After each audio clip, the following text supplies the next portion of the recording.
Well,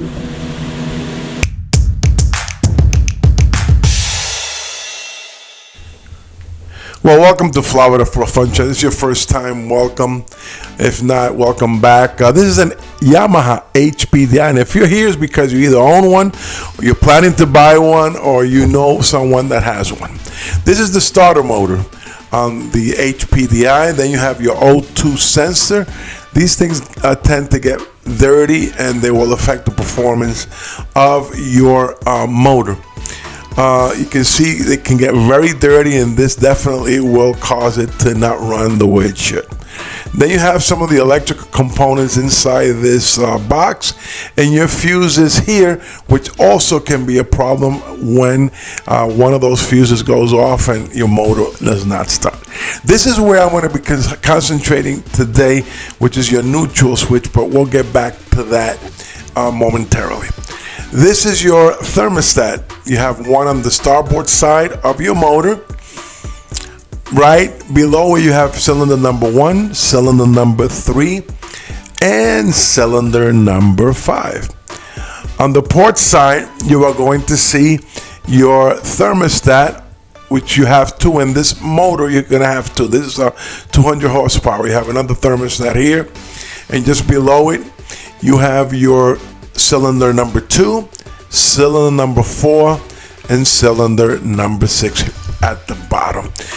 I'm mentioning all these things because they all have a lot to do with the neutral switch in this motor, which very often is a problem with the RPMs. Now, each cylinder has its own coil. Each cylinder has a coil that it is fed by that coil, the electricity or the power, whichever way you want to call it, so that the motor will run correctly. So the coil sends the signal to the sends the electricity to the spark plug. You got spark, and therefore you have power. So each cylinder will have its own coil, and those coils will function as the EC sends them the signal to each cylinder. And that's an important note there, because on the starboard side you have the corresponding coils for the corresponding cylinder. On the port side, the same way. But it is the computer, the EC, that sends them the signal to spark.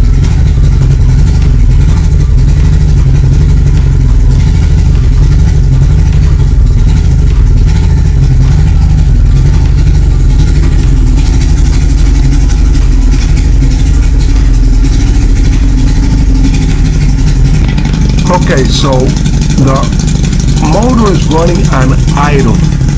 For this part of the video, I'm going to take the music off and everything. Listen as I pull number 2 off and number 3. The motor will not change. It'll stay at the same idle and beat. Check it out.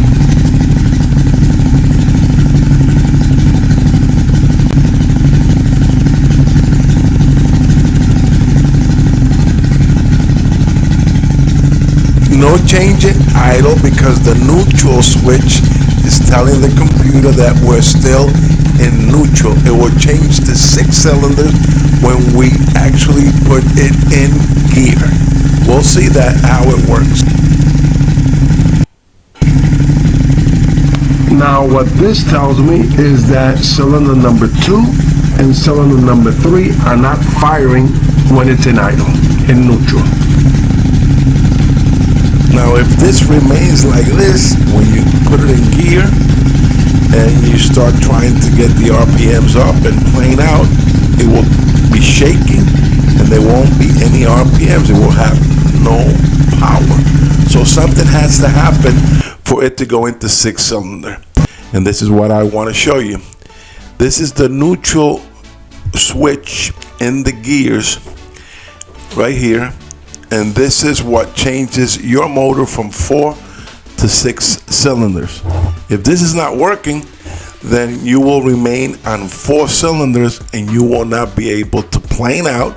And obviously you will not have power because you're running a 6-cylinder motor on 4 until it's working perfectly. So this is the way it works. If you can see, this is in neutral and this is in gear. That little lever pops up, gives the signal to the computer, and the motor now switches to 6 gears, and now you have the power that it's supposed to have. When this is defective, this is why your HPDI has no power and will not plane when it is in gear. Remember, it has to be in gear, and this is what switches it from 4-cylinder to 6-cylinder. Very easy to fix, very easy to replace. You just unplug it and you can go ahead and put a new one, or sometimes you can actually adjust that little lever that pops up and down when you put it in gear. Maybe it's gotten loose or wore out by time. Maybe that little black plastic gear shift mechanism is worn out. It will probably be a good idea to remove this box here so you can get to the switch if you want to adjust it, or if you want to go ahead and repair it or get a new one, actually, is what I'm trying to say. And one of these screwdrivers that I just popped up there will be good because they have an angle, and you'll be able to unscrew the 2 screws that hold back, that are holding this switch. So as you can see, it's a very easy fix, and you can go ahead and check it out. But you can do this test. If you put it in gear and all 6 cylinders are not firing, that means that this switch is defective. Your problem will be solved. Very easy to do.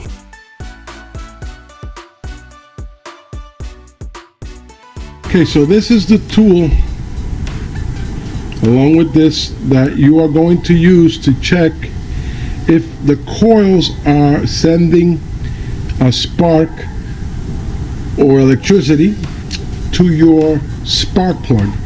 And this you'll put in between the spark plug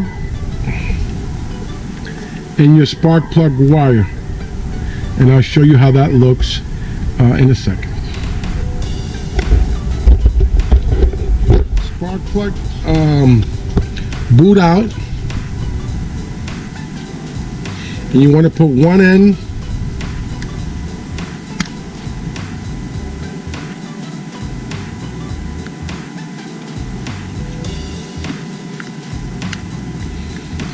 of the tester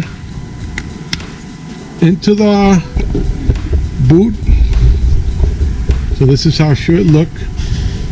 You have the boot, you have the light, then you have the cord that goes into your spark plug that you're testing right now. You bridge it. You bridge the boot that was going into your spark plug to the light, to the cable, and then you connect it into your spark plug. And then you turn on your motor to check and see if this light lights up, showing you that there's actually spark going into your spark plug in your motor. So let's do that, and let's see if I'm getting spark to this cylinder.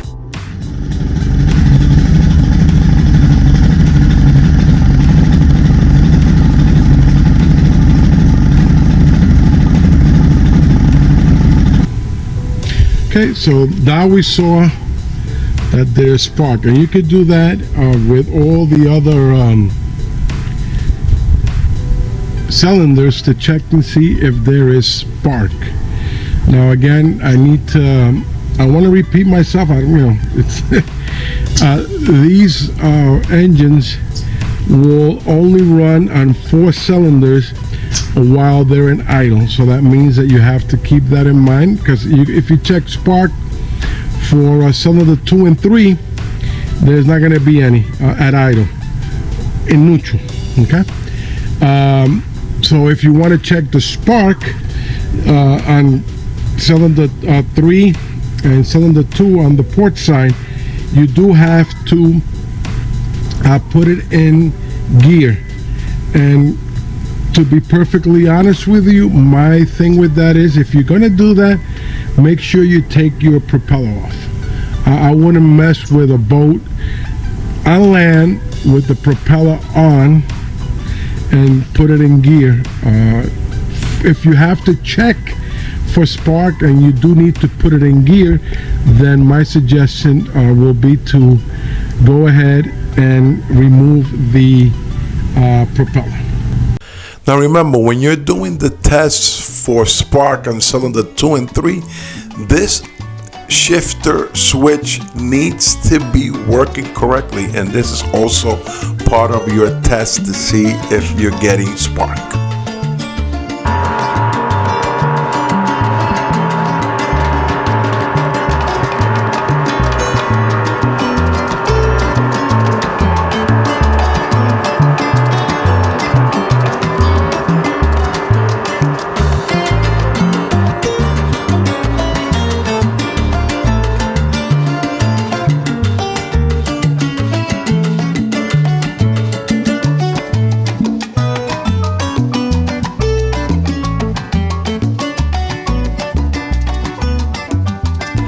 Now we have about 54 videos that touch a lot about Yamahas and the keys and boating and so forth. Check out our channel, subscribe, it's free. We really would appreciate it. Take care, guys, and we'll see you next time on Flower for Funshine.